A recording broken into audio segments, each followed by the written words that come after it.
Zapstring.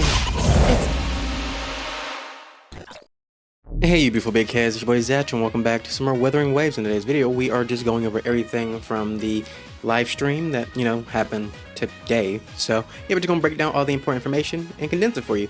So let's just hop on into it.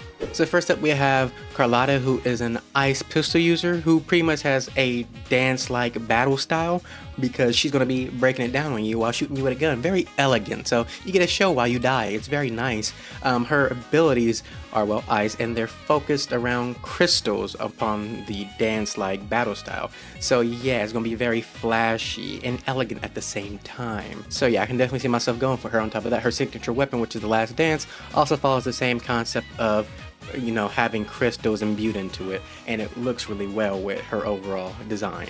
Next up we have Rosia, who is a Havoc Gauntlet user, which I did not see coming. The gauntlet is actually on the little spirit thing that's inside of her suitcase, so yeah, interesting. Now, Rosia, all they really show for her is the fact that she can create tornadoes with her resonant skill that can suck in enemies, and this effect also can carry over for allies as well, so group enough enemies so you can hit them more easily. Now for me personally, I'm probably going to go for Rosia as well because I just like characters who take in the aesthetic of circus performers. Like when I originally saw Alan Walker, the Crown Clown, I fell in love with that because I just love the aesthetic of, the circus onto a character in a cool way. And her signature weapon is the Tragic Comedy, which pretty much looks like a masquerade mask separated into pieces, but yeah, cool stuff. Now when it comes to the banners themselves, Carlotta's banner will obviously go live when the update starts, and on her banner will be Mortefi, Sanhua, and Shixia, and then coming alongside her will be Zenji with these same, 4-star characters rated up on her banner as well. And then later on January 23rd, I believe, because that's when Rosia's campaign quest goes live, so she should go live around the same time. That's when, Rosia will be available. On her banner, it will be Mr. Fedora, Don Jin, and Yoo-Hoo. And then coming back with her will be Jinshi, again with the same rated up characters. So next up we have new free weapons. We have a whole new craftable weapon set, which is Poetry and Pain. And then we also have the Call of the Abyss, which is a new free weapon that we get from an event that will, happen during the update. Haven't specified what event that will be yet though. Now, along with the essential new region, we have 8 new areas that we get to explore as well. They show us quick snippets of each new area that we get to go through. So, I'll just have those up real quick so you can look at them. But yeah, a whole lot more to explore. But on top of having a lot more to explore, we actually have more things to do in terms of exploration as well. So we now have flight challenges, which gives us a glider, which can now allow us to fly around the map. We also get the glider to just straight up fly. We have echoes that we can now grab onto to traverse to higher places as well. And then we also have another echo that can pretty much allow us to, one, go on rides with other characters that, we like. It's pretty much a gondola. It's called gondola, but yeah, it's pretty much a gondola, which you can ride on with characters, but you can also use it as a way to traverse the map as well. So yeah, you can really get the feeling that echoes are part of the everyday life. Keeping up with the echo talk, we have new echo challenges like plushie jump, which is just as the name describes, you're using an echo to jump to higher positionings. You have plushie punch, which is smashing a giant rock as a plushie echo. You have the clear cloud, which pretty much has you sucking up nightmare clouds as an echo. You have the floating monument, which has you, well, fixing monuments to then get rewards for it. You have the technical hologram Virtuum dancer, which pretty much just you dodging lasers that are coming at you from what it seems. So just, a what is it called? Reaction test. I guess that's the best way to call it. We also have some kind of mini game where you match colors together or something like that. I don't really know on the color matching one. They also showed off something briefly that's called Dream Patrol, but don't really know what that is either because it's like a time attack mixed with, doing certain missions within the time frame on top of the stylus system. So it's many things in this one kind of event that they briefly showed off. They did state they have worked on the story experience in terms of making sure you feel more connected with the characters, so when the cinematic climax happens, it feels more fulfilling when it actually does occur. So hopefully when we actually go through the story, it that finishing punch really hits, but we'll have to wait and see on the actual story experience how it's been updated. In the upcoming update, when it comes to echoes, they have added over 40 echoes to the new area, but not all of them are actually usable or catchable.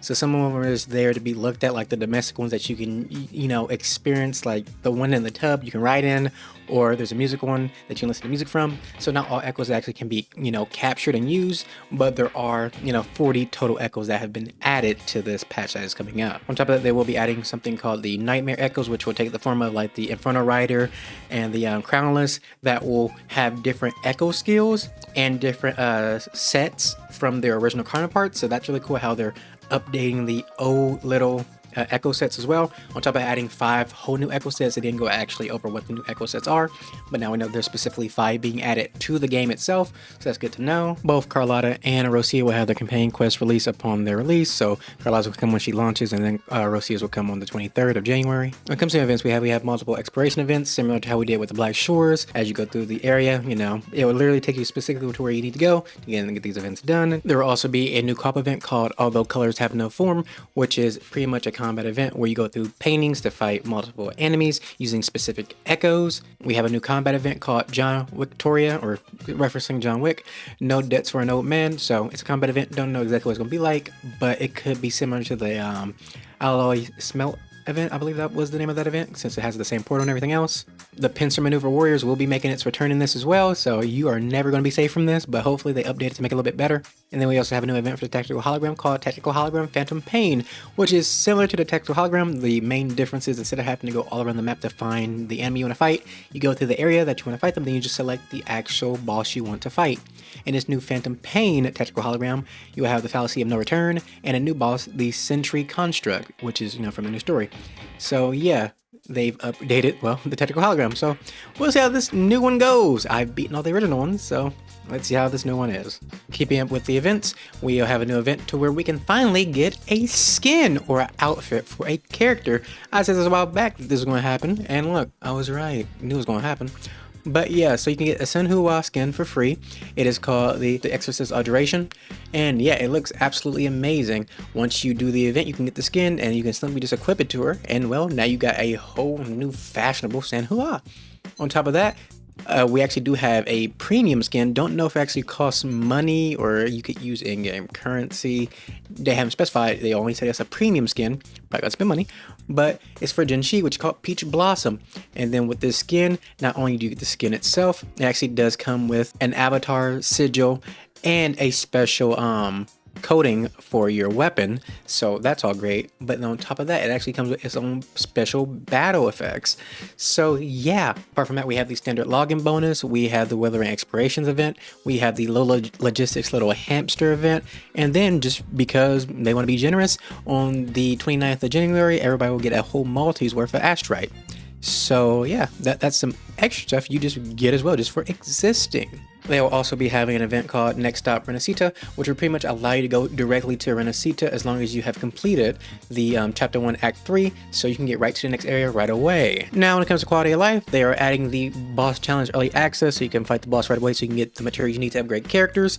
You can now change the appearance of Rover to either male or female once every 24 hours, so if you just want to be male for a day, you can. If you just want to be female for a day, you can, you can experience the story however you like. They have synthesis on the go, so you no longer have to go to a specific place on the map to synthesize materials and items, and they also have conversion on the go as well. They've also added immersion mode, which pretty much just removes the HUD, so you can fully immerse yourself in the combat as long as you really know how a character will work. Yeah, you can fight a whole boss without having anything in your way, so you can really immerse yourself in that beautiful combat. They also have the archive of melodies, which pretty much just lets you play the game, the music inside the game. It also allows you to pick whatever in-game background music you want to have, so that's cool as well. And then lastly, when it comes to dailies, they've allowed you to now just get 20 daily points just from simply logging in, so it just relieves the pain of dailies by 20 points, which is nice.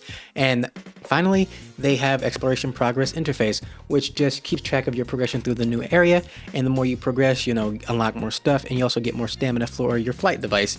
So obviously when you get the flight device, when you start the new area, it won't have as much stamina as you would like to be able to fly everywhere, but as you explore the world, do more things, you get more stamina for the flight device so you can fly longer and longer. So yeah, that's pretty much everything is from this update, or live stream, that we get to look forward to. But anyways, I hope y'all enjoyed the video. Like, comment, subscribe, all that good stuff. I will see you on the next one. I love you guys, and bye-bye.